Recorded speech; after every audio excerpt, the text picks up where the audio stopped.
ETV ప్రేక్షకులకి నమస్కారం. Triplex detergents of శుభమస్తు కార్యక్రమానికి స్వాగతం. ఈనాడు శుభమస్తు కార్యక్రమంలోని గ్రహఫల మంచంలో గ్రహాల యొక్క స్థితిగతులు, వాటి యొక్క శుభాశుభ ఫలితాల గురించి పరిశీలిద్దాం. అలాగే ఈరోజు 12 రాశుల వారికి ఏ సంఖ్యలు కలిసి వస్తాయి, రంగుల యొక్క ప్రాధాన్యత, ఏ దేవతల్ని పూజించాలి, ఎటువంటి దేవతాస్తుతులు పఠించాలి, ముఖ్యంగా 12 రాశుల వారు ఈరోజు చేపట్టవలసినటువంటి కార్యక్రమాలు ఏమిటో కూడా పరిశీలిద్దాం. ముందుగా నేటి పంచాంగ వివరాలు. శ్రీ జయనామ సంవత్సరం మార్గశిర మాసం దక్షిణాయనం హేమంత ఋతువు. ఈరోజు మార్గశిర బహుళ త్రయోదశి, అలాగే చతుర్దశి కూడా. మరో ప్రత్యేకత మాస శివరాత్రి, అలాగే శని త్రయోదశి. ఈరోజు చేసేటువంటి ఈశ్వరాభిషేకం శని ద్వారా ఏర్పడేటువంటి ఈతి బాధల్ని పోగొడుతుంది. అలాగే వారం స్థిరవారం లేదా శనివారం. ఈరోజు నల్లగోవుకి చేసేటువంటి పూజలు శని ద్వారా ఏర్పడేటువంటి అతి ప్రతికూలతని దూరం చేస్తుంది. ముఖ్యంగా ఏలినాడు శని, అష్టమ శని, అర్ధాష్టమ శని నడుస్తున్నటువంటి వారికి ఈ ప్రక్రియ బాగా ఉపయోగపడుతుంది. అలాగే ఈరోజు నక్షత్రం అనురాధ నక్షత్రం. ఈ అనురాధ నక్షత్రం శని నక్షత్రం అయినప్పటికీ కూడా చాలా మంచి నక్షత్రం. అనురాధలో చేపట్టేటువంటి కార్యక్రమాలు స్థిరమైనటువంటి విజయాలను కలిగిస్తాయి.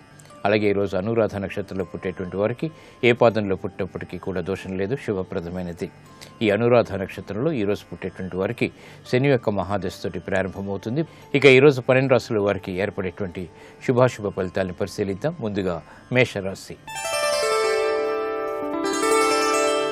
ఈరోజు మేషరాశి వారిని పరిశీలించినట్టయితే శారీరక శ్రమ అధికంగా ఉంటుంది. చేపట్టేటువంటి కార్యక్రమాల్లో అసంతృప్తి సంఘటనలు ఉన్నప్పటికీ నెట్టుకు రాగలుగుతారు. శ్రమతో కూడినటువంటి విజయాలు మాత్రమే సిద్ధిస్తాయి. కార్యాచరణ విధానంలో చిరు సమస్యలు తలెత్తేటువంటి సంఘటనలు లేకపోలేదు. వృత్తి, వ్యాపార, ఉద్యోగ సంబంధిత కార్యక్రమాల్లో కీలక బాధ్యతలు వహించాల్సినటువంటి ఆవశ్యకత ఉంటుంది. విద్యాపరమైనటువంటి వ్యవహారాల్లో జాగ్రత్తలు వహించాలి. ప్రయాణాల విషయంలో అలసత్వం పెరుగుతుంది. ఈరోజు మీ అదృష్ట సంఖ్య 8. నలుపు వర్ణం ప్రశాంతతను పెంచుతుంది, ప్రతికూల పరిస్థితుల్ని దూరం చేస్తుంది. అనుకూల దైవం ఆంజనేయ స్వామి. ఈ రోజు ఈ రాశి వారు ఆంజనేయ స్వామిని దర్శించి భక్తి శ్రద్ధలతో పూజాది కార్యక్రమాలు నిర్వహించడం ద్వారా అష్టమ శని ద్వారా ఏర్పడేటువంటి ప్రతికూల పరిస్థితులు దూరం అవుతాయి, శ్రమ తగ్గుతుంది. ఆరోగ్య పరీక్షలు ఈ రోజు మీకు మేలును కలిగిస్తాయి.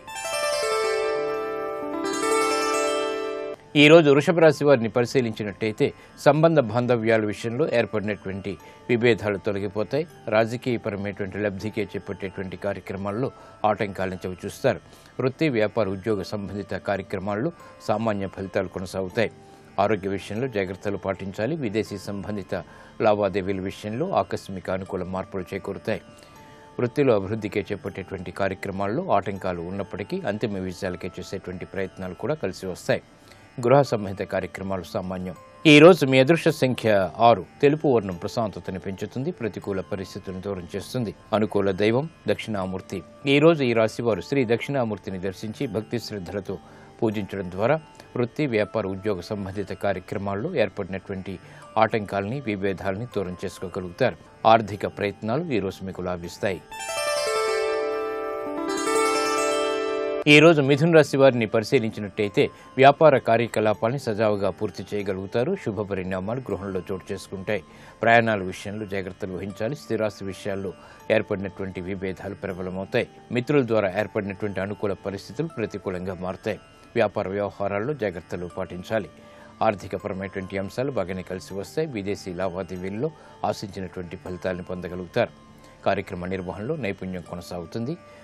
ఆరోగ్య రక్షణ ఏర్పడుతుంది. ఈ రోజు మీ అదృష్ట సంఖ్య 3. పసుపు వర్ణం త్వరితగతిని శుభాల్ని కలిగిస్తుంది. వేగవంతమైన ఫలితాలు, ఆనందకర సంఘటనల్ని కలిగిస్తుంది. అనుకూల దైవం శ్రీ వెంకటేశ్వర స్వామి. ఈ రోజు ఈ రాశి వారు శ్రీ వెంకటేశ్వర స్వామిని దర్శించి భక్తి శ్రద్ధలతో పూజాది కార్యక్రమాలు నిర్వహించడం ద్వారా ఆనందకర పరిస్థితుల్ని ఆహ్వానించగలుగుతారు. శుభ పరిణామాలు దగ్గరవుతాయి. విద్యా ప్రయత్నాలు ఈ రోజు మీకు లాభిస్తాయి. ఈ రోజు కర్కాటక రాశి వారిని పరిశీలించినట్టయితే వ్యాపార వ్యవహారాల్లో ఏర్పడినటువంటి సమస్యలు జటిలమవుతాయి. చేపట్టేటువంటి కార్యక్రమాలపై శ్రద్ధ తగ్గుతుంది. సంబంధ బాంధవ్యాల విషయంలో జాగ్రత్తలు వహించాలి. స్థిరాస్తి విషయాల్లో అనుకూలత పెరుగుతుంది. వృత్తి, వ్యాపార, ఉద్యోగ సంబంధిత కార్యక్రమాల్లో ఆశించినటువంటి ప్రయోజనాల్ని ఆలస్యంగానైనా పొందగలుగుతారు. కుటుంబ వ్యవహారాల్లో ఏర్పడినటువంటి సమస్యలకు పరిష్కారాలు మాత్రం పొందగలుగుతారు. విద్యాపరమైనటువంటి విషయాలు అనుకూలిస్తాయి. ఈ రోజు మీ అదృష్ట సంఖ్య 1. తెలుపు వర్ణం ప్రశాంతతను పెంచుతుంది, ప్రతికూల పరిస్థితులను దూరం చేస్తుంది. అనుకూల దైవం శ్రీ మహావిష్ణువు. ఈ రోజు ఈ రాశి వారు శ్రీ మహావిష్ణువుని దర్శించి భక్తి శ్రద్ధలతో పూజాది కార్యక్రమాలు నిర్వహించడం ద్వారా ప్రతికూల పరిస్థితుల్ని అనుకూలంగా మరల్చుకోగలుగుతారు. ఆరోగ్య రక్షణ ఏర్పడుతుంది. స్థిరాస్తి విక్రయాలు ఈరోజు మీకు లాభిస్తాయి. ఈరోజు సింహరాశి వారిని పరిశీలించినట్టయితే శత్రువులపై విజృంభించగలుగుతారు. కోర్టు సంబంధిత వ్యవహారాల్లో అనుకూల పరిస్థితులు ఆనందాన్ని కలిగిస్తాయి. మిత్రుల ద్వారా ఏర్పడినటువంటి సంఘటనలు ఆనందాన్ని కలిగిస్తాయి. గృహంలో ఆశించినటువంటి ప్రయోజనాల్ని వెనువెంటనే పొందగలుగుతారు. కార్యక్రమ నిర్వహణలో క్రమశిక్షణ కొనసాగుతుంది. ఆత్మవిశ్వాసాన్ని పెంపొందింపచేసుకునేటువంటి కార్యక్రమ నిర్వహణ కొనసాగించగలుగుతారు. వృత్తిలో నైపుణ్యం కొనసాగుతుంది. విదేశీ వ్యవహారాలు బాగానే కలిసి వస్తాయి. ప్రయాణాల ద్వారా ప్రయోజనాల్ని సంపాదించుకోగలుగుతారు. ఈరోజు మీ అదృష్ట సంఖ్య 1. నీలపు వర్ణం మేలుని కలిగిస్తుంది. ప్రతికూల పరిస్థితుల్ని దూరం చేస్తుంది. అనుకూల దైవం శ్రీ మహాలక్ష్మి. ఈరోజు ఈ రాశివారు శ్రీ మహాలక్ష్మి అమ్మవారిని దర్శించి భక్తి శ్రద్ధలతో పూజాది కార్యక్రమాలు నిర్వహించడం ద్వారా ఆర్థికపరమైనటువంటి సంబంధ బాంధవ్యాలు మెరుగవుతాయి. సాహస నిర్ణయాలు ఈరోజు మీకు లాభిస్తాయి. ఈరోజు కన్యారాశి వారిని పరిశీలించినట్టయితే ఆరోగ్య ప్రతికూలత తగ్గుతుంది. ఆశించినటువంటి ప్రయోజనాలు వెంటనే పొందగలుగుతారు. వాహన సౌఖ్యం కొనసాగుతుంది. వైద్య సంబంధిత రంగం వారికి అనుకూలత పెరుగుతుంది. విద్యా సంబంధిత విషయాల్లో కూడా ఆశించినటువంటి ప్రయోజనాలు లభిస్తాయి. ఆనందాన్ని కలిగిస్తాయి. గృహ ఉపయోగ కార్యక్రమాన్ని చకచకా పూర్తి చేయగలుగుతారు. గతంలో కన్నా మెరుగైనటువంటి పరిస్థితులు ఆర్థికంగా కలిసి వస్తాయి. నూతన కార్యక్రమాలకి శ్రీకారం చుట్టగలుగుతారు. వేగవంతమైనటువంటి కార్యక్రమాలు తద్వారా విజయాలు సిద్ధిస్తాయి. ఈరోజు మీ అదృష్ట సంఖ్య 5. ఆకుపచ్చ వర్ణం రక్షణకి దోహదపడుతుంది. ప్రతికూల పరిస్థితులను దూరం చేస్తుంది. ఆహ్లాద పరిస్థితుల్ని ఆహ్వానిస్తుంది. అనుకూల దైవం మహాకాళి. ఈరోజు ఈ రాశివారు మహాకాళి అమ్మవారిని దర్శించి భక్తి శ్రద్ధలతో పూజాది కార్యక్రమాలు నిర్వహించడం ద్వారా అనుకూల పరిస్థితులు ప్రబలమవుతాయి. ఆర్థిక లావాదేవీలు ఈరోజు మీకు లాభిస్తాయి. ఈరోజు తులారాశి వారిని పరిశీలించినట్టయితే ఉద్యోగ వ్యవహారాల్లో ఏర్పడినటువంటి సమస్యలకు పరిష్కారాలు వెంటనే పొందలేకపోతారు. మానసిక ప్రశాంతతకి చేపట్టేటువంటి కార్యక్రమాల్లో ఆటంకాలని కూడా చవిచూస్తారు. గృహ విషయాల్లో జాగ్రత్తలు పాటించాలి. విలువైనటువంటి వస్తువుల విషయంలో కూడా జాగ్రత్తలు పాటించాలి. నూతన కార్యక్రమాల విషయంలో ఏర్పడినటువంటి ఆటంకాలను సడలించుకునేటువంటి ప్రయత్నాల్లో జాప్యాలు కొనసాగుతాయి. గృహ విషయాల్లో ప్రతికూల పరిస్థితులు ఉన్నప్పటికీ నెట్టుకు రాగలుగుతారు. విద్యాపరమైనటువంటి చిక్కుల నుంచి బయటికి రాగలుగుతారు. విదేశీ వ్యవహారాల్లో ఆచితూచి నిర్ణయాలు తీసుకోవాలి. ప్రయాణాల విషయంలో జాగ్రత్తలు పాటించాలి. ఈరోజు మీ అదృష్ట సంఖ్య 3. పసుపు వర్ణం త్వరితగతిని శుభాలని కలిగిస్తుంది. ప్రతికూల పరిస్థితుల్ని దూరం చేస్తుంది. అనుకూల దైవం మహాగణపతి. ఈరోజు ఈ రాశివారు మహాగణపతిని దర్శించి భక్తి శ్రద్ధలతో పూజాది కార్యక్రమాలు నిర్వహించడం ద్వారా విఘ్నాలు దూరం అవుతాయి. ఆరోగ్య పరీక్షలు ఈరోజు మీకు మేలును కలిగిస్తాయి. ఈరోజు వృశ్చిక రాశి వారిని పరిశీలించినట్టయితే శ్రమ అధికంగా ఉన్నప్పటికీ విజయాలు సాధించగలుగుతారు. నూతన ఆలోచనల ద్వారా కార్యక్రమ నిర్వహణలో నైపుణ్యం కొనసాగుతుంది. పేరు ప్రఖ్యాతులు సంపాదించుకునేటువంటి అవకాశాలు దగ్గరవుతాయి. ఉద్యోగ అభివృద్ధికి చేపట్టేటువంటి కార్యక్రమాలు సంతృప్తిని కలిగిస్తాయి. నూతన కార్యక్రమాన్ని చకచకా ప్రారంభించగలుగుతారు. గృహ విషయాల్లో అనుకూలత పెంపొందింపచేసుకునేటువంటి అంశాలు ఆనందాన్ని కలిగిస్తాయి. వృత్తిలో అభివృద్ధి చేకూరుతుంది. శ్రమ అధికంగా ఉన్నప్పటికీ ఆనందకర వాతావరణం కూడా కొనసాగుతుంది. బాధ్యతలు పెరుగుతాయి. ఈరోజు మీ అదృష్ట సంఖ్య 8. నలుపు వర్ణం ప్రశాంతతను పెంచుతుంది. ప్రతికూల పరిస్థితుల్ని దూరం చేస్తుంది. అనుకూల దైవం ఈశ్వరుడు. ఈరోజు ఈ రాశివారు శివాలయాన్ని దర్శించి ఈశ్వరుడికి అభిషేకాది కార్యక్రమాలు భక్తి శ్రద్ధలతో నిర్వహించడం ద్వారా జన్మశని ద్వారా ఏర్పడేటువంటి ప్రతికూల పరిస్థితులు దూరమవుతాయి. ఆర్థిక ప్రయత్నాలు, లావాదేవీలు, సంభాషణలు ఈరోజు మీకు లాభిస్తాయి. ఈరోజు ధనుసు రాశి వారిని పరిశీలించినట్టయితే అలంకరణకి ప్రాధాన్యతనిస్తారు. రాజకీయ లబ్ధికే చేపట్టేటువంటి కార్యక్రమాల్లో ప్రోత్సాహాన్ని పొందగలుగుతారు. సంభాషణల విషయంలో జాగ్రత్తలు వహించాలి. స్థిరాస్తి విషయాల్లో ప్రతికూల పరిస్థితులు విస్మయాన్ని కలిగిస్తాయి. గృహ విషయాల్లో జాగ్రత్తతో కూడినటువంటి నిర్ణయాలు తప్పనిసరి. విద్యా సంబంధిత చిక్కులు ప్రబలమవుతాయి. ప్రయాణాల విషయంలో జాగ్రత్తలు పాటించాలి. అవమానకర సంఘటనలు ఉన్నప్పటికీ నెట్టుకు రాగలుగుతారు. ఈరోజు మీ అదృష్ట సంఖ్య 6. తెలుపు వర్ణం ప్రశాంతతను పెంచుతుంది. ప్రతికూల పరిస్థితులను దూరం చేస్తుంది. అవమానాన్ని దూరం చేస్తుంది. అనుకూల దైవం సుబ్రహ్మణ్య స్వామి. ఈరోజు ఈ రాశివారు సుబ్రహ్మణ్య స్వామిని దర్శించి భక్తి శ్రద్ధలతో పూజించడం ద్వారా ఆర్థిక వ్యవహారాల్లో, రుణ వ్యవహారాల్లో ఒత్తిళ్లు బాగా తగ్గుతాయి. నూతన ఉత్సాహం పెరుగుతుంది. గృహ సంబంధిత కార్యక్రమాలు ఈరోజు మీకు లాభిస్తాయి.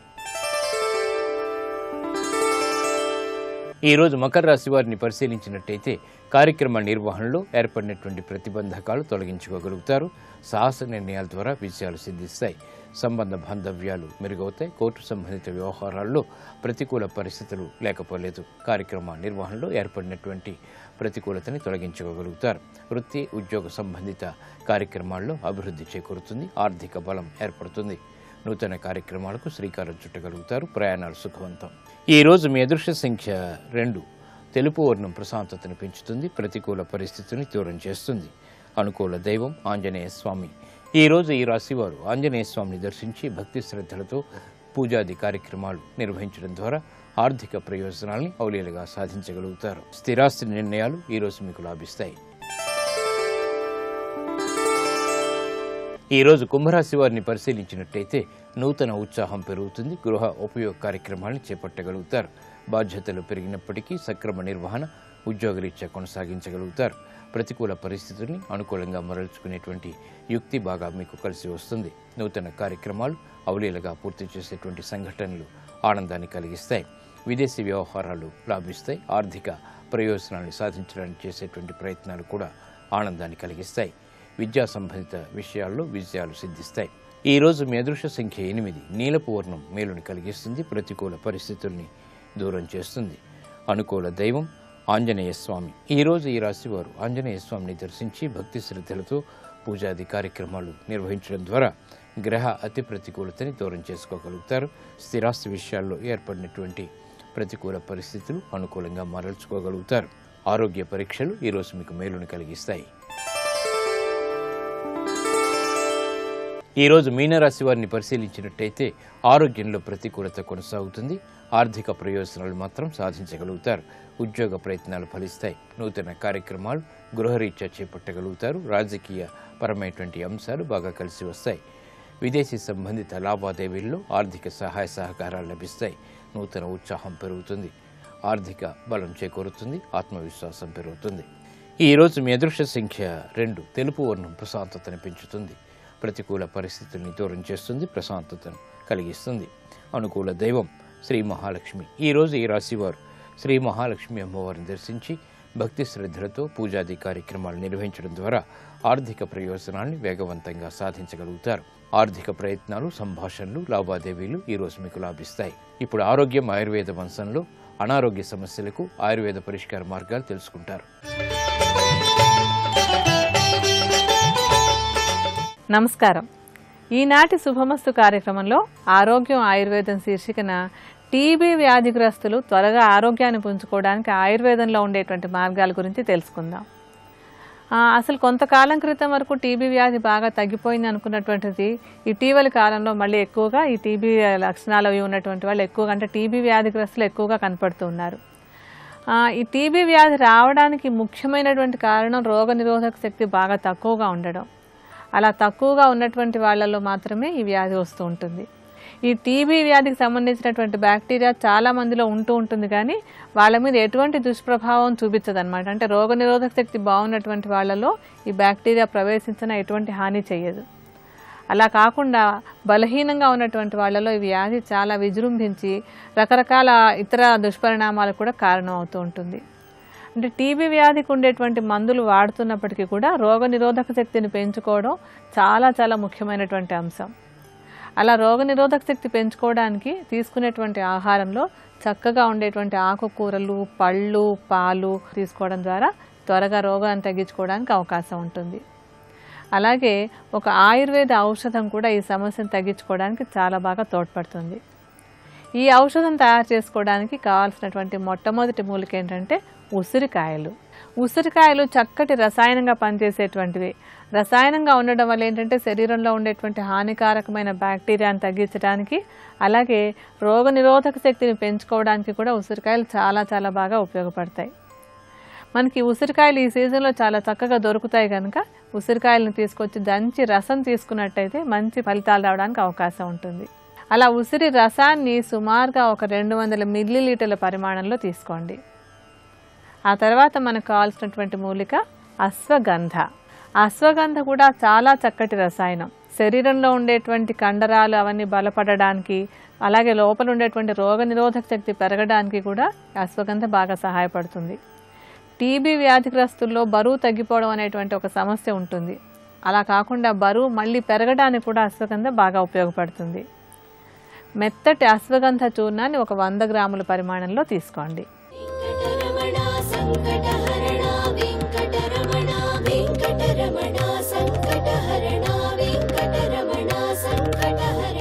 ఇవన్నీ ఇచ్చాను, ఇవి ఇచ్చాను. ఎందుకు ఇచ్చానో తెలుసా? వీటిని నువ్వు అనుభవించవద్దని నేను ఇవ్వలేదు, అనుభవించమని ఇచ్చాను. అనుభవించేటప్పుడు నేను ఎలా చెప్పానో అలా అనుభవించు అంతే. మీ అబ్బాయే, మీరు కొన్న పుస్తకాలే, మీరు ఇచ్చిన బ్యాగే, మీరు ఇచ్చిన చిల్లర డబ్బులే, స్కూల్కి వెళ్లకుండా సినిమాకి వెడుతున్నాడు, మీరు కొడతారా కొట్టరా మీ పిల్లాడిని? ఈశ్వరుడిచ్చిన శరీరమే, ఈశ్వరుడిచ్చిన ఇంద్రియాలే, ఈశ్వరుడిచ్చిన భోగాలే, ఆయన ఎలా వద్దని చెప్పాడో అలా వాడుకుంటే ఆయన కొడితే తప్పేమిటి? అక్కడ వచ్చింది వేదం. వేదమునందు ధర్మం వచ్చింది. అందుకే ధర్మము నేను చెప్తే కాదు, ధర్మము మీరు చెప్తే కాదు. ధర్మము ఎవరు చెప్పాలంటే వేదం చెప్పాలి. వేద ప్రోక్తమే ధర్మము, ఎవరు చెప్పినా ధర్మం కాదు, అంతే. అదితే యథార్థం. కాబట్టి వేద ప్రోక్తమైనటువంటి ధర్మమును అనుసరించి ఎవడు భోగములను అనుభవించాడో వాడు ఈశ్వరుణ్ణి ప్రాసాద బుద్ధితో ఈ లోకాన్ని అనుభవిస్తున్నాడు. అందుకే నివేదన చేసి తింటూ ఉంటారు. నివేదనము అన్న మాటకు అర్థం ఏమిటో తెలుసా అండి? అన్నీ తినేవి అని కాదు దాని ఉద్దేశం. ఎవరో నాకు కొత్త పంచి ఇచ్చారు, అది నేను తిన్నగా కట్టేసుకోను, కాస్త పసుపు తీసి ఇలా అంటిస్తాను. ఈశ్వర, ఈ పంచె నేను కాదు నేసినవాడిని. పత్తి నువ్వు ఇచ్చావు, దారాలు నువ్వు ఇచ్చావు, నేతగాడికి నెయ్యగలిగిన శక్తి నువ్వు ఇచ్చావు, కొనగలిగిన శక్తి వారికి ఇచ్చావు, నా యందు ప్రేమ వారికి ఇచ్చావు, వారు తెచ్చి నాకు ఇచ్చే అనుగ్రహాన్ని ఇచ్చావు, కట్టుకునే శక్తిని నాకు ఇచ్చావు, కట్టుకుని వెళ్ళి పంచె కట్టుకోవడంలో ఎంత మర్యాద ఉందో తెలుసుకుని పొంగిపోగలిగిన హృదయాన్ని ఇచ్చావు, కాబట్టి పంచె కట్టుకుని వెళ్ళి కూర్చుని ప్రవచనం చేసే శక్తిని ఇచ్చావు. కాబట్టి ఈశ్వర, ఇది నీ అనుగ్రహం. ఇది నోటితో అనక్కర్లేదు, పసుపిలా తాకిస్తే చాలు. నివేదన, జీవితమే ఒక పెద్ద నివేదన. అసలు ఈశ్వరుడికి నివేదన చేయకుండా నువ్వు తినవు. ఇప్పుడు ఈశ్వరుడికి ఏది నువ్వు నివేదన చేయడానికి భయపడుతున్నావో అది ఈశ్వరుడు నిన్ను అనుభవించమని చెప్పలేదని గుర్తు కాదు. ఈ భోగం ఇక్కడ వరకు అనుభవించు అంతే. కామము భార్యతో ముడిపడాలంతే, భార్యతో ముడిపడితే, అందుకే ధర్మము, ధర్మ అర్థ కామ మోక్ష, మోక్షం వేరు కాదు పురుషార్థం. కామము ధర్మంతో ముడిపడిపోయింది అనుకోండి, అంతే, కొడుకు అనే ధర్మాన్ని ఇచ్చేస్తుంది. అర్థము ధర్మంతో ముడిపడిపోయింది అనుకోండి, ధార్మికమైనటువంటి అర్థము మిమ్మల్ని రక్షించేస్తుంది. ధర్మబద్ధమైన అర్థము, ధర్మబద్ధమైన కామము మోక్షాన్ని ఇస్తుంది. ధర్మాన్ని కామంగాని అర్థంగాని వదిలిపెట్టాయా ప్రమాదాన్ని ఇస్తాయి. అందుకే పురుషార్థముల యందు మొదటిదేది ధర్మము.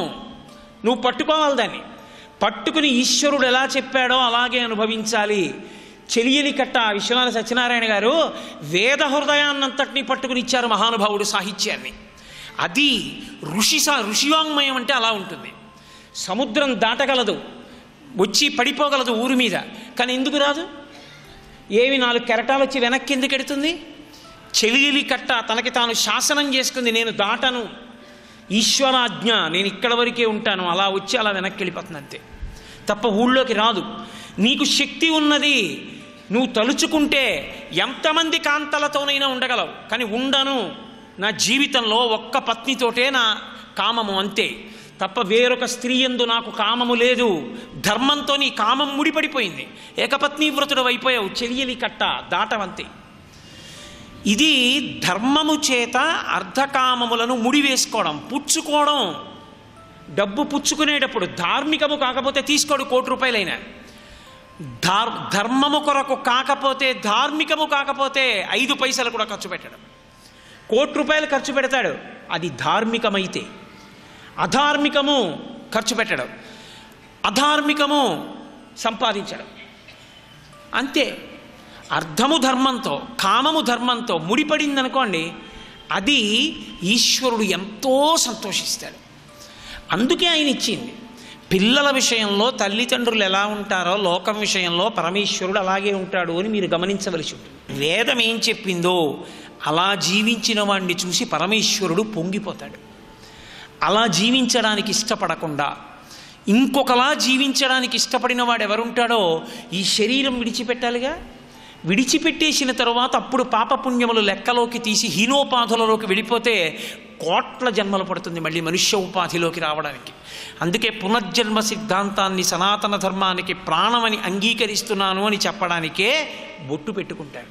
బొట్టు పెట్టుకున్నాడు అంటే గుర్తేమిటంటే నేను సనాతన ధర్మమును అంగీకరించాను, పునర్జన్మ సిద్ధాంతాన్ని అంగీకరించాను అని గుర్తు. కాబట్టి ఇప్పుడు కలియుగమునందున్న లక్షణమేమి? కమలాక్షునర్చించజాలక భగవంతుడు అక్కర్లేదు. దేనికి కావాలి భగవంతుడు? ఇంకా ఇంకా ఇంకా ఇంకా భోగస్థానముల కొరకు కావాలి. దేనికి కావాలి భగవంతుడు? ఇంకా ఇంకా ఇంకా ఇంకా ఐశ్వర్యం కోసం కావాలి. అది ధార్మికంగా సంపాదించడానికి అడుగుతున్నావా, ధార్మికంగా ఖర్చు పెట్టడానికి అడుగుతున్నావా? ఏదైనా ఈశ్వరుణ్ణి అడిగేస్తాడు వెళ్ళి. ఈశ్వరుడి ముందుకి వెళ్ళి నిలబడి చెప్పేటటువంటి కోర్కెలలో ఇవన్నీ లేవా ఇవాళ? లేకపోతే నేను ఎన్నో దేవాలయాలలో చూస్తుంటాను, సంకల్పం నువ్వు కాదు చెప్పవలసింది, ఋషులు చెప్పారు ఏం చెప్పాలో సంకల్పం. ఇంటి యజమాని పేరు చెప్పి కుటుంబం పుత్ర పౌత్రశ్చ చెప్తే చాలు, కుటుంబంలో అందరూ వస్తారు. బహుశా అందుకే కలియుగంలో పరాత్పరుడు ఎవరికి కనిపించట్లేదు. కనపడితే అయ్య బాబోయ్ ఎక్కడో కూర్చుంటేనే ఇలా వచ్చి తినేస్తున్నారే, ఇక నేనే కనపడితే అని హడిలిపోతున్నాడు ఆయన. అన్నీ అధార్మికమే. అసలు ధర్మం అన్న మాట అక్కరలేదు. అయ్యా మీరు ఇలా చెప్పారు అనుభవించమని మేము ఇలా అనుభవిస్తాం. పాయస పాత్రకి బెల్లంతో చేసిన పాయసానికి పంచదారతో చేసిన పాయసానికి ఏ పాటి రుచిలో తేడా లేదా? అదే పాయసం పంచదారతో చేసిన పాయసమే స్టీల్ గిన్నెలో పోసిచ్చిన అదే రుచి, బంగారు గిన్నెలో పోసిచ్చిన అదే రుచి. చాలు, నాకు ఏ పాత్రతో దొరికిందో ఆ పాత్రతో నాకు అదృష్టం అని తృప్తి నీకెందుకు లేదు? ఎందుకు వెంపర్లాట? ఎక్కడ ధర్మం వదిలిపెట్టేశారో అక్కడ భోగము వైపుకి తిరుగుతుంది దృష్టి. దృష్టి భోగం వైపుకి ఎంత తిరిగిపోతుందో అక్కడక్కడ ధర్మము నశించిపోతుంది. మీరు బాగా గుర్తుపెట్టుకోండి, ఈ దేశ ఔన్నత్యము భోగముల వలన కాదు. భారతదేశం పేరు చెప్తే విదేశాల్లో దేనికి నమస్కరిస్తారు అంటే ఇక్కడ ధార్మిక నిష్టకి నమస్కరిస్తారు. శరీరాన్ని కూడా లెక్క పెట్టకుండా తపస్సు చేసి తొడల కింద తేళ్లు జర్రిలు కొరికేస్తే రక్తం అట్టలు కట్టిన ఆత్మయందు నిలబడిన భగవాన్ రమణుల పేరు చెప్పినందుకు భారతదేశానికి నమస్కరిస్తారు. ఒక రామకృష్ణ పరమహంస కంఠంలో రాచపుండు పుడితే కాళికాదేవిని అన్నపు మెతుకు నేను కాదు అందరూ తిన్నది నేను తిన్నది అని ఏ మహానుభావుడు అన్నాడో ఆ రామకృష్ణ పరమహంస వల్ల ఈ దేశానికి నమస్కరిస్తున్నారు. ఒక చంద్రశేఖరేంద్ర సరస్వతి మహాస్వామి 96 సంవత్సరముల వయోవృద్ధుడై కూడా సన్యాస ధర్మాన్ని అతిక్రమించకూడదని కనీసం రిక్షా కూడా ఎక్కకుండా నడిచి వెళ్ళిపోతున్న రిక్షాన్ని ఎడంచేత్తో పట్టుకుని కుడి చేత్తో సత్యదండాన్ని పట్టుకుని పాదుకలు వేసుకుని మద్రాసు పట్టణం పొలిమేరల్లో నడిచి వెడుతుంటే వస్తున్న బస్సుల్లో జనం బస్సుల్లోనే చెప్పులిప్పి కిందకి దిగి రోడ్లకి 2 పక్కల నేల మీద పడి నమస్కరించారు. పరమాచార్య వల్ల ఈ దేశానికి గౌరవం వచ్చింది. ఆత్మ కోసం తాపత్రయపడిన మహాపురుషుల వలన ఈ దేశానికి పేరు వచ్చింది. అందుకే భారతదేశం పేరు చెప్తే అంత గొప్ప. పోప్పంతటి వాడు విమానం కిందకి దిగుతూనే ఆఖరి మెట్టి మీద నిలబడి భారతదేశపు మట్టిని తీసి తల మీద చల్లుకుని భగవద్గీత పుట్టిన భూమి, ధర్మక్షేత్రమైన కురుక్షేత్రము వెలిసినటువంటి భూమి, అటువంటి పరమపావనమైన భారత భూమి మీద తిన్నగా కాలు పెట్టకుండా మట్టి చల్లుకు దిగుతున్నాను అనగలిగాడంటే ఈ దేశం యొక్క వైభవం ఇక్కడ ఉన్న సనాతన ధర్మపు జీవనాడిలో ఉంది. అటువంటి చోట ధర్మాన్ని విడిచిపెట్టి మిగిలినవన్నీ పట్టుకోవడం, దానికోసం ఈశ్వరుడి దగ్గరికి వెళ్ళి ఆయన్ని కోరికలు కోరడం ఎంత అసహ్యంగా ఉంటుందో కలియుగ ప్రారంభంలో నారదుడు చూపించాడు. కమలాక్షునర్చించ కానక కామించి కమలాక్షులతోడ పొద్దు గడుపువారు రాజీవలోచను సేవింపనొల్లక రాజదైవంబని భ్రమయువారు. ఒక్కడికి పరమేశ్వరుడు అక్కర్లేదు. ఎంతమంది ఎక్కుతున్నారు, ఎంతమంది దిగుతున్నారు సింహాసనాల మీదకి, ఎంతమంది ఎక్కినా ఎంతమంది దిగినా ఎక్కించినవాడు దింపినవాడు వేరొకడున్నాడు. కాబట్టి భగవంతుని ప్రార్థించాలి. మనం భగవంతుణ్ణి సేవించి ఏ స్థానము మనకి పరమేశ్వరుడు ఇచ్చాడో ఆ స్థానానికి పవిత్రత కల్పించాలన్న తాపత్రయం పోయి అరే నన్ను ఇవాళ రాజు అన్న గౌరవాన్ని ఇచ్చినవాడు వాడురా అని వాడి దర్శనానికి వెళ్ళేవాడు లేడు. వాడికి ఆ పదవి ఎవరో ఇచ్చారన్న తాపత్రయంతో వాళ్ళ కాళ్ళ మీద పడడానికి పరిగెత్తే వాళ్ళే ఎక్కువైపోయారు ఈశ్వరా. కాబట్టి రాజీవలోచను సేవింపనొల్లక రాజశైవం బని భ్రమయువారు.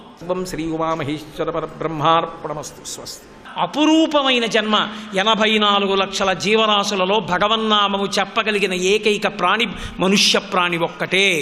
భగవన్నామమొక్కటి చెప్పి తరించిపోగలిగిన అదృష్టం ఈ ఒక్క శరీరానికే ఉంది.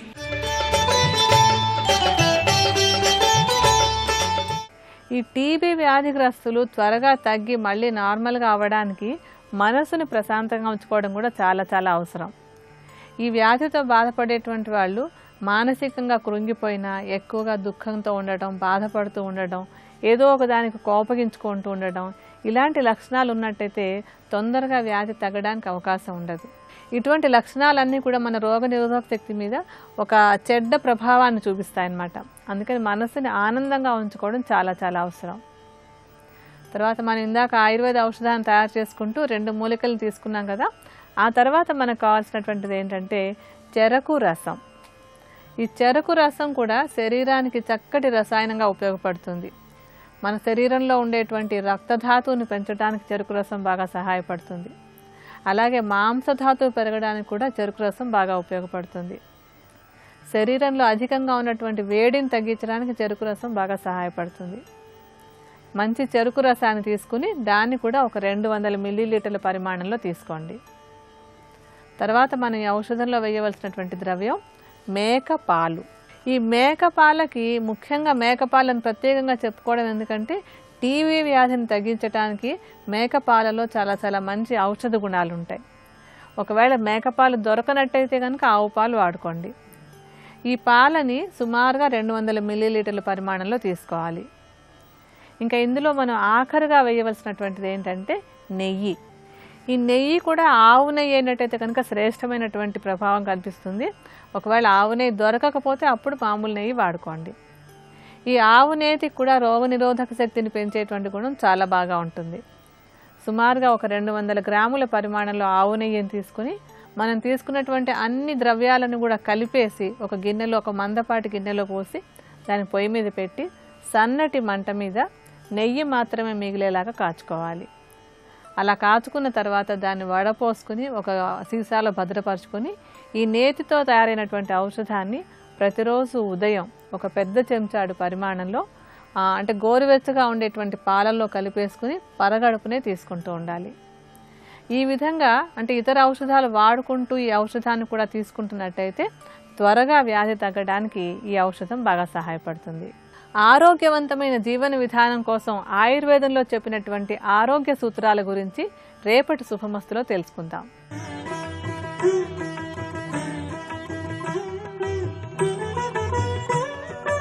త్రిబుల్-ఎక్స్ డిటర్జెంట్ సోప్ శుభమస్తు కార్యక్రమంలో శుభయోగం శీర్షికకి స్వాగతం.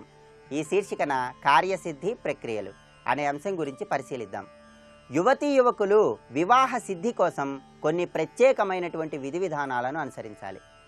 యువతీ యువకులు ఎవరైనా సరే వివాహం ఆలస్యమవుతున్నటువంటి తరుణంలో ఆదివారం నాడు లక్ష్మీనారాయణుల యొక్క గుడికి వెళ్ళి ఒక నెమలి ఈకను 21 శనగపిండితో తయారు చేసిన లడ్డూలను స్వామికి సమర్పించినట్లయితే వివాహ సిద్ధి ఏర్పడుతుంది.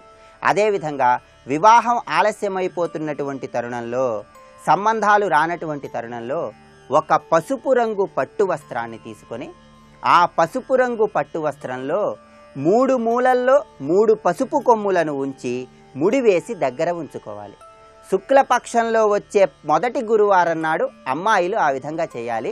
శుక్లపక్షంలో వచ్చే మొదటి శుక్రవారం నాడు వివాహం కానటువంటి అబ్బాయిలు ఈ విధంగా చేయాలి. అలాగే వివాహ సిద్ధి కోసం వరుసగా 43 రోజుల పాటు రావి చెట్టు మొదట్లో నల్ల నువ్వులు కలిపినటువంటి నీటిని పోసినట్లయితే చక్కటి సత్ఫలితాలను పొందవచ్చు. అలాగే సంబంధాలు ఎన్ని వస్తున్నా సరే కుదరనటువంటి పక్షంలో, వివాహం ఆలస్యమవుతున్నటువంటి తరుణంలో కన్యలు వరుసగా 4 శుక్రవారాలు రుబ్బిన గోరింటాకును తమలపాకులో ఉంచి గౌరీదేవికి నివేదన చేయాలి. గౌరీదేవికి నివేదించినటువంటి గోరింటాకును ముత్తైదువులకు పంచిపెట్టడం ద్వారా వివాహ సిద్ధి ఏర్పడుతుంది. అదేవిధంగా యువకులు వివాహం ఆలస్యమైపోతున్నటువంటి తరుణంలో గురువారం నాడు స్నానం చేసే నీటిలో ఒక చిటికెడు పసుపును వేసుకొని ఓం నమో భగవతే వాసుదేవాయ అని 21 సార్లు జపించి స్నానాన్ని ఆచరించాలి. అలా స్నానాన్ని ఆచరించిన తర్వాత అరటి చెట్టు దగ్గరకు వెళ్ళి అరటి చెట్టుకు పసుపు కుంకుమలు అలంకరించి అరటి చెట్టు మొదట్లో నీళ్లు పోయాలి. ఆ తర్వాత అరటి చెట్టు దగ్గర నుండి షిరిడీ సాయినాథుడి ఆలయానికి వెళ్ళి సాయిబాబా వారిని దర్శించాలి. అదేవిధంగా వివాహం ఆలస్యమైపోతున్నటువంటి తరుణంలో గురువారం నాడు విష్ణుమూర్తి ఆలయానికి వెళ్ళి స్వామివారికి తలపాగాను సమర్పించి ఆ తర్వాత దేవాలయంలో శనగలను పంచిపెట్టినట్లయితే వివాహ సిద్ధి ఏర్పడుతుంది. సంబంధాలు ఎన్ని వస్తున్నా సరే చివరి వరకు వచ్చి కుదరక ఇబ్బందులు పడుతున్నటువంటి తరుణంలో యువతీ యువకులు ఎవరైనా సరే వివాహ సిద్ధి కోసం వాళ్ళకి 7 కొబ్బరికాయలను దిష్టి తీసి ప్రవహిస్తున్న నీటిలో విడిచిపెట్టాలి. ఒక్కొక్క కాయను 7 సార్లు పైనుంచి క్రింద వరకు దిగదుడిచి ఆ తర్వాత 7 కొబ్బరికాయలను ప్రవహిస్తున్న నీటిలో విడిచిపెట్టినట్లయితే వివాహ దోషాలన్నీ కూడా తొలగించబడతాయి. అలాగే వివాహం ఆలస్యమైపోతున్నటువంటి తరుణంలో ప్రతిరోజు పార్వతీదేవి చిత్రపటానికి కుంకుమను అలంకరించి పార్వతీ అమ్మవారి ముందు నేతి దీపాన్ని వెలిగించినట్లయితే త్వరగా వివాహ సిద్ధి ఏర్పడుతుంది. కోరుకున్న వ్యక్తిని వివాహం చేసుకోవటానికి ప్రత్యేకంగా కన్యలు గురువారం నాడు శనగపిండితో 108 లడ్డూలను తయారు చేసి ఒక గంపలో పసుపు రంగు వస్త్రాన్ని ఉంచి ఆ పసుపు రంగు వస్త్రం మీద 108 లడ్డూలను ఉంచి గణపతి దేవాలయానికి వెళ్ళి స్వామిని దర్శించి ఆ దేవాలయంలో బ్రాహ్మణుడికి ఆ గంపను దానంగా ఇవ్వాలి. ఇలా చేస్తే కోరుకున్న వ్యక్తిని జీవిత భాగస్వామిగా పొందటానికి ఆస్కారం ఎంతగానో ఉంది. అలాగే యోగ్యుడైనటువంటి వరుడు భర్తగా లభించటానికి ఏ కన్య అయినా సరే గురువారం నాడు ఉదయం శిరస్నానాన్ని ఆచరించి ఆ తర్వాత బియ్యపు పిండితో 2 ముద్దలను తయారు చేసి బియ్యపు పిండితో తయారు చేసిన ముద్దల మీద కొద్దిగా పసుపు చల్లి ఆ బియ్యపు పిండి ముద్దలు కొద్దిగా బెల్లము దానితో పాటు నానబెట్టిన శనగపప్పు ఇవి ఆవుకి తినిపించినట్లయితే యోగ్యుడైనటువంటి భర్తను పొందటానికి ఆస్కారం ఎంతగానో ఉంది. వివాహ సిద్ధిని కలిగింపజేసుకోవటానికి ప్రతిరోజు గౌరీదేవిని ఆరాధన చేయటం ద్వారా గౌరీదేవిని ఒక పసుపు ముద్దగా భావించి పూజ చేస్తూ ఆ పసుపు ముద్దనే స్నానం చేసే సమయంలో ముఖానికి అలదుకోవటం ద్వారా గౌరీదేవి యొక్క అనుగ్రహాన్ని సులభంగా పొంది సత్వరమే వివాహ సిద్ధిని పొందటానికి ఆస్కారం ఎంతగానో ఉంది. ఇంకా కార్యసిద్ధికి సంబంధించిన మరిన్ని ప్రక్రియలను గురించి వచ్చే శనివారం శుభమస్తు కార్యక్రమంలో శుభయోగం శీర్షికన తెలుసుకుందాం.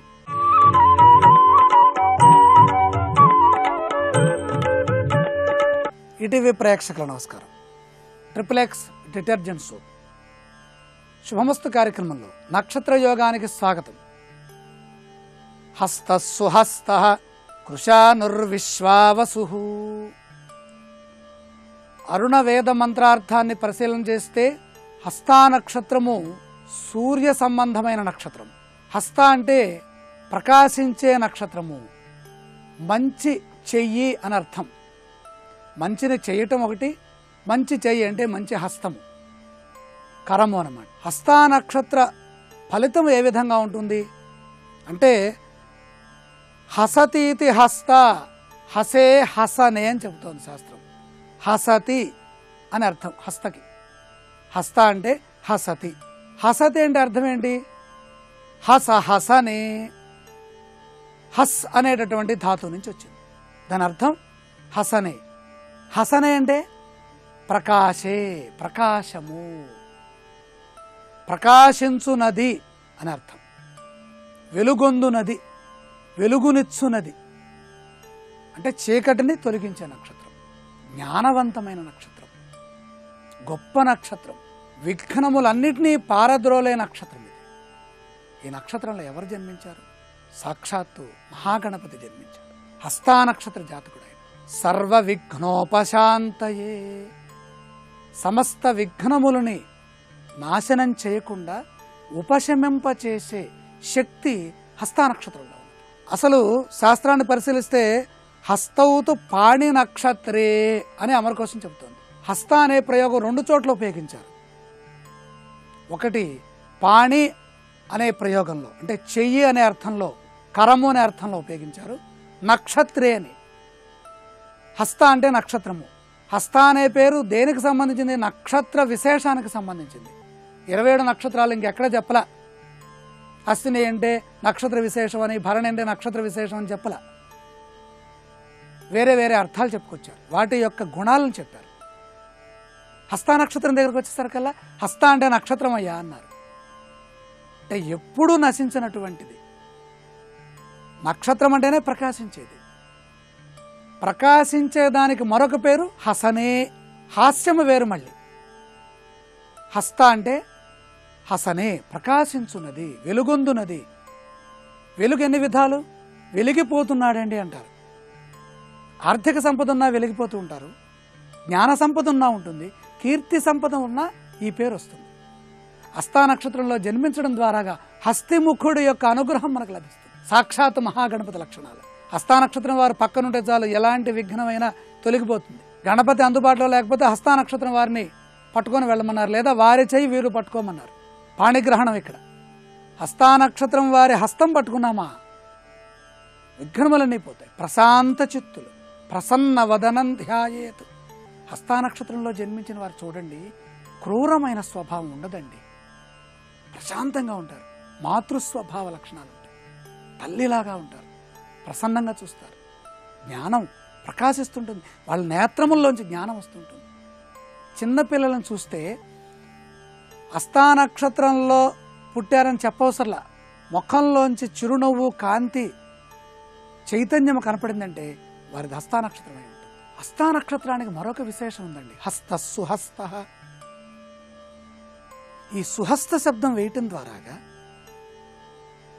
ఇది దేవగణం అవటం వల్ల చెడ్డ పనులు చేయటానికి అవకాశం లేనటువంటి గొప్ప నక్షత్రం. లేశమాత్రమైన మనసావాచ కర్మణ చెడనేది అసలు వీళ్ళకి తెలియదు. దైవాంశ. నక్షత్రం మొత్తం దేవగణంలో ఉంది. అధిపతి ఎవరండి? సూర్య భగవానుడు. రాస్యాధిపతి సాక్షాత్తు శ్రీమన్నారాయణమూర్తి. అధిష్టాన దైవం మహావిష్ణువు. రాశినాథుడు బుధుడు. బుధ్యతే సర్వమితి బుధ. బుధ అంటే పండితులు, అన్నీ ఎరింగిన వారు, అన్నీ తెలిసిన వారు. హస్త నక్షత్రం వారికి సహజమైన ప్రకాశం ఉన్నది. ఇది జ్ఞాన ప్రకాశం కావచ్చు, కీర్తి ప్రకాశం కావచ్చు,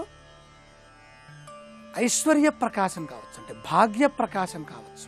మరి దశానాథుడు చంద్రుడు అండి. చెది ఆహ్లాదనే. ఎప్పుడూ వారిలో వారు ఆనందిస్తూ ఉంటారు. వారికి ఉన్నటువంటి మానసిక సంపద ఎవరికీ లేదు. చంద్రుడి ఆధీనంలో ఉన్నటువంటి నక్షత్రం. చంద్రుడికైనా వృద్ధి క్షయములుంటాయేమో కానీ హస్త నక్షత్రంలో జన్మించడం ద్వారాగా అది కన్యారాశిలో ఉన్నటువంటి చంద్రుడు అవటం చేత ప్రకాశం అధికంగా ఉంటుంది. ప్రతి పనిని అర్థం చేసుకుంటారు. అయితే వీరికి ఎవరు అడ్డుపడకూడదు. చాలా మృదువైన స్వభావం, సున్నిత మనస్కులు, మెత్తని మనస్సు, అపారమైన విశాలమైన హృదయం, మనోబలం, ప్రేమించే శక్తి, ప్రతి వ్యక్తిని, ప్రతి పదార్థాన్ని, ప్రతి వస్తువుని ఆస్వాదించి ప్రేమించి ఇష్టపడేటటువంటి ఉత్తమ మాతృగుణ లక్షణాలు వీరుకుంటాయి. హస్త నక్షత్రం మొదటి పాదంలో జన్మించిన వారి లక్షణాలు, వారి భవిష్యత్తు ఏ విధంగా ఉంటుందో రేపటి శుభమస్తు కార్యక్రమంలో పరిశీలించేద్దాం. ఇప్పుడు ఆరోగ్యం యోగా అనే శీర్షికన అనారోగ్య సమస్యల నివారణకే ఉపకరించే కొన్ని యోగాసనాలని పరిశీలించేద్దాం. అల్సర్ సమస్య నివారణ కోసం అర్ధనావాసనం. ఉదర భాగంలో అల్సర్ నివారణ కోసం అర్ధనావాసనం ఉపకరిస్తుంది. ఇది నావ నుండి ప్రేరణ పొందినది కాబట్టి దీనికి నావాసనం అని పేరు. కొత్తగా ప్రారంభించే సాధకులకు కూర్చుని చేసే ఆసనాల్లో వెన్నెముకను ఎటు పడితే అటు, ఎలా కావాలంటే అలా తిరగటానికి ఈ ఆసనం సహాయపడుతుంది. ఈ ఆసన సాధన వల్ల కడుపులో అధికంగా ఉత్పత్తయ్యే ఆమ్ల శాతం తగ్గి అల్సర్ సమస్య తొలగుతుంది. నేలపై కూర్చొని రెండు కాళ్లను మెల్లిగా పైకి ఎత్తాలి. కుడి చేయిని కుడి పక్కకు, ఎడమ చేతిని ఎడమ పక్కకు చూపాలి. రెండు చేతుల్ని మోకాళ్ల పక్కగా నిటారుగా చాచాలి. కడుపులో మంట, అల్సర్ సమస్య, గ్యాస్ ట్రబుల్, పొత్తి కడుపు నొప్పి వంటి సమస్యలకు అర్ధనావాసనం ఉపకరిస్తుంది.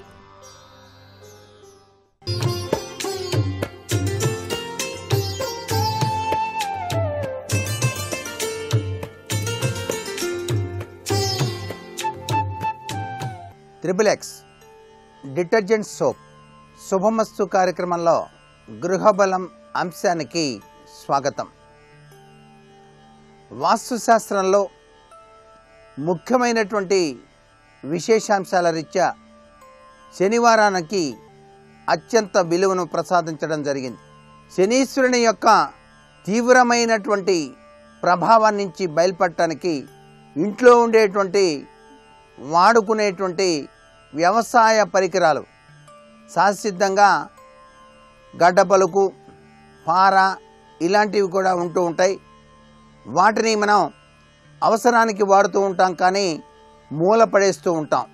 అయితే శనివారం నాడు గనక ఆ యొక్క గడ్డ పలుకు, పార మొదలైనటువంటి వస్తువులకి కాస్త కడిగి కుంకం, పసుపు కనుక పెట్టినట్లయితే వ్యవసాయ తత్వరీత్యా పనికి ఉపయోగించేటప్పుడు కానీ, గృహ నిర్మాణ సమయంలో ఉపయోగించేటప్పుడు కానీ తప్పనిసరిగా చక్కటి అభివృద్ధి పదంలోకి పయనించడానికి శనీశ్వరుడు సహకరిస్తాడు సుమా అని.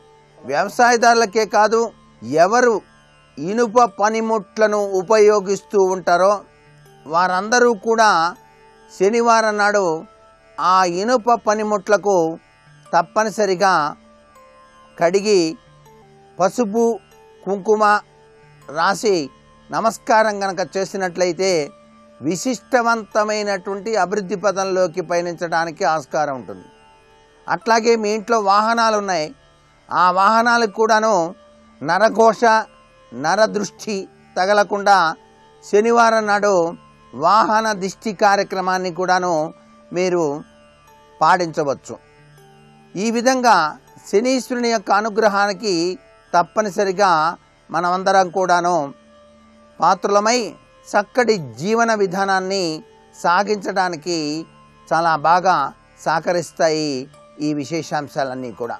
అలాగే భోజనం చేసేటప్పుడు మొట్టమొదటి ముద్దను పక్కన పెట్టి కాకికి గనక ఆ ముద్దను గనక వేసేటువంటి లక్షణం గనక ఇంటి గృహిణికి కానీ, ఇంటి యజమాని కానీ అలవాటు చేసుకున్నట్లయితే శనీశ్వర దోషం అనేటువంటిది పటాపంచలైపోతుంది సుమా అని చెప్పేసి కూడా శాస్త్రం. నల్ల తుమ్మ చెట్టు దగ్గరకు వెళ్ళి శనివారం నాడు దాని చుట్టూతా కూడాను గుండ్రంగా పసుపు చల్లి ఆ చెట్టు చుట్టూతా కూడా నీళ్లు చెంబుతో కనుక గుండ్రంగా కనుక కుడి నుంచి ఎడమకు చక్కగా కనుక పోసినట్లయితే శనీశ్వరుడికి ఆ యొక్క ప్రాంతం అంతవరకే పరిమితము అని చెప్పేసి శాస్త్రం.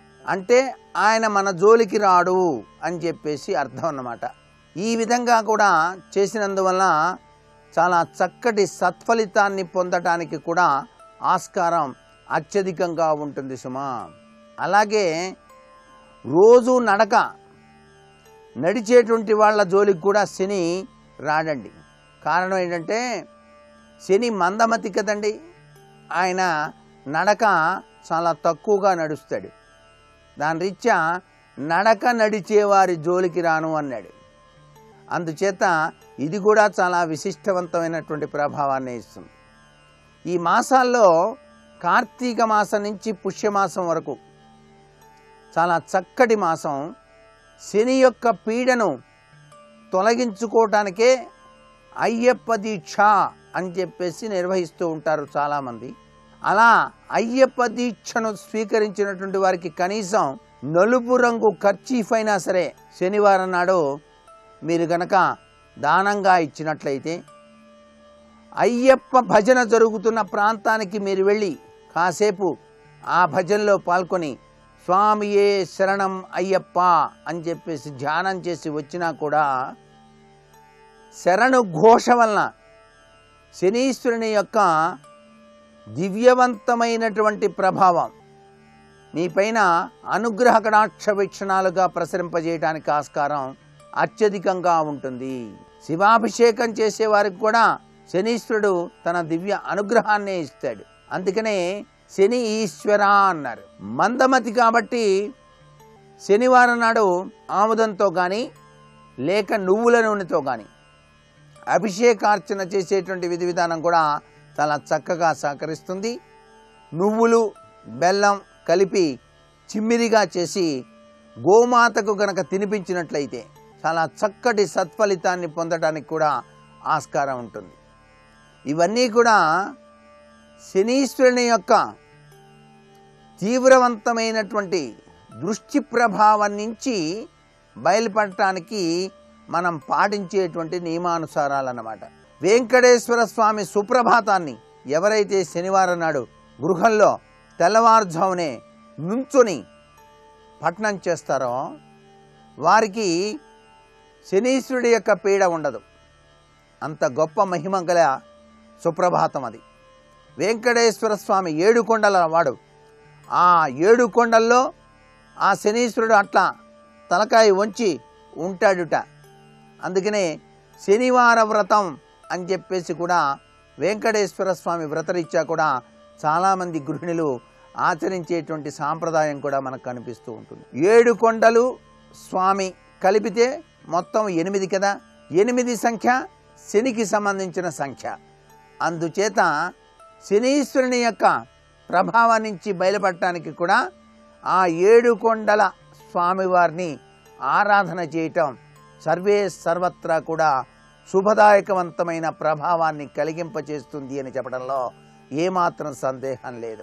ప్రతి శనివారం కూడాను మీకు కనుక తెల్ల జిల్లేడు ఆకులు కనుక లభ్యపడ్డట్టయితే శనివారం నాడు తలపైన తెల్ల జిల్లేడు ఆకును ఉంచుకొని స్నానం గనక చేసినట్లయితే ఇది కేవలం ఒక రథసప్తమి నాడే కాదు, ప్రతి శనివారం కూడాను ఆచరించవచ్చు.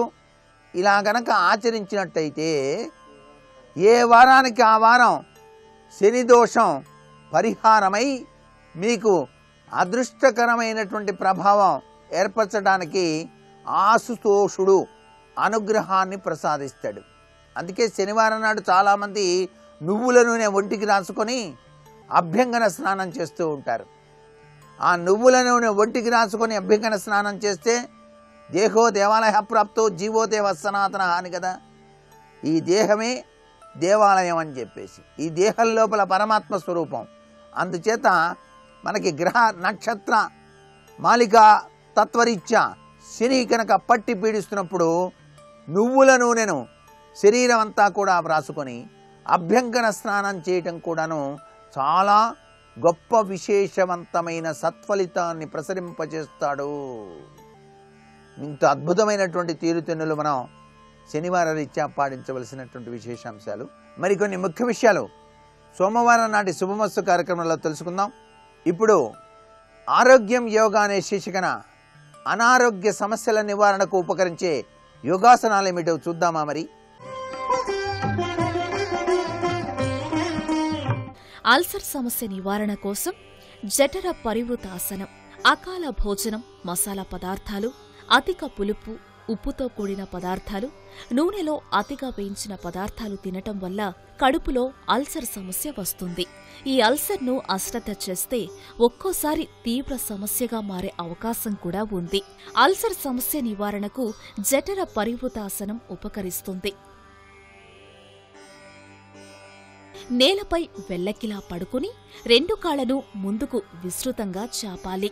2 చేతుల్ని తల క్రింద పెట్టాలి. 2 కాళ్లను ఎల్ ఆకారంలో ఉంచాలి. ఈ స్థితిని కుడివైపునకు ఎడమవైపునకు మార్చుతూ ఉండాలి. 2 కాళ్లు ఓవైపు ఉంటే తలను అందుకు వ్యతిరేక దిశలో ఉంచాలి. ఈ ఆసన సాధన వల్ల జఠరాగ్ని ప్రజ్వరిల్లుతుంది. కడుపులో ఆమ్లశాతం సమతుల్యమై ఆకలి పెరుగుతుంది. అల్సర్ సమస్య పరిష్కారమవుతుంది.